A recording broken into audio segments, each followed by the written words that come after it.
Selamat sejahtera kepada pensyarah yang dihormati. Nama saya Jennifer Chong Lian, nombor matrik A2000842. Sekarang saya akan membincangkan tentang teori etika dalam menangani perubahan iklim, terutamanya berkaitan keadilan antara generasi, tanggungjawab global dan etika alam sekitar menurut pelajar Universiti Tun Hussein On Malaysia (UTHM). Perubahan iklim merupakan isu global yang sangat kritikal dan telah memberikan kesan kepada hampir setiap aspek kehidupan. Kesan ini bukan sahaja dari sudut fizikal dan ekologi, tetapi juga dari sudut etika. Kajian ini melihat perubahan iklim dari perspektif moral, terutamanya melibatkan konsep keadilan antara generasi, tanggungjawab global dan etika alam sekitar.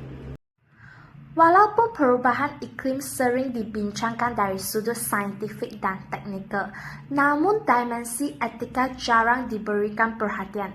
Pada peringkat universiti, pelajar yang bakal menjadi pemimpin pada masa hadapan perlu didedarkan kepada aspek ini.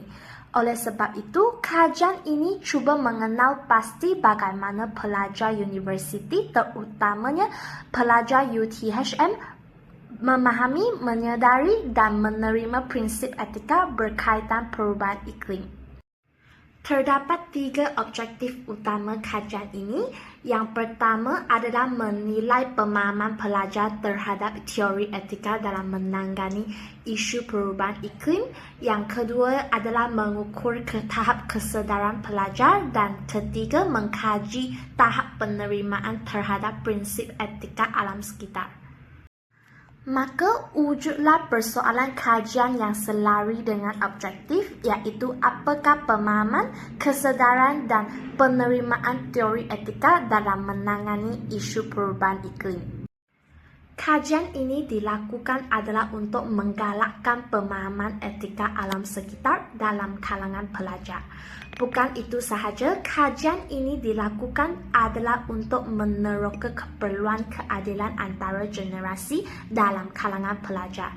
Selain itu, kajian ini dilakukan adalah untuk mengenal pasti tanggungjawab global dalam perubahan iklim dalam pelbagai pihak.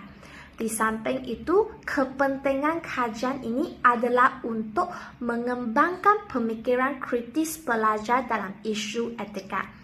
Akhirnya, kepentingan kajian ini adalah untuk meningkatkan kesedaran dan penglibatan pelajar dalam tindakan global. Kajian ini menggunakan reka bentuk kajian keratan rentas. Instrumen utama ialah soal selidik Google Form yang diedarkan kepada 100 orang pelajar UTHM. Tata dianalisis menggunakan statistik deskriptif seperti min, peratus, dan sisihan piawai. Perbincangan dapatan kajian telah menunjukkan perbandingan dengan kajian-kajian lepas yang berlaku peningkatan signifikan. Jika dahulu pelajar kurang faham aspek etika dalam isu alam sekitar, kini mereka lebih peka. Pendidikan tinggi dan pendedahan semasa memainkan peranan penting dalam perubahan tersebut. Implikasi kajian ini telah mencatatkan jika dilihat dari sudut teori, kajian ini menyumbang kepada pemahaman tentang etika alam sekitar. Jika dilihat dari segi praktikal, kajian ini boleh membantu merangka program kesedaran dan latihan etika. Jika dilihat dari segi dasar, kajian ini menyarankan supaya nilai-nilai etika diintegrasi dalam pendidikan alam sekitar. Secara kesimpulannya, dapat kita dirumuskan bahawa pelajar UTHM mempunyai tahap kefahaman, kesedaran dan penerimaan yang tinggi terhadap prinsip etika dalam perubahan iklim.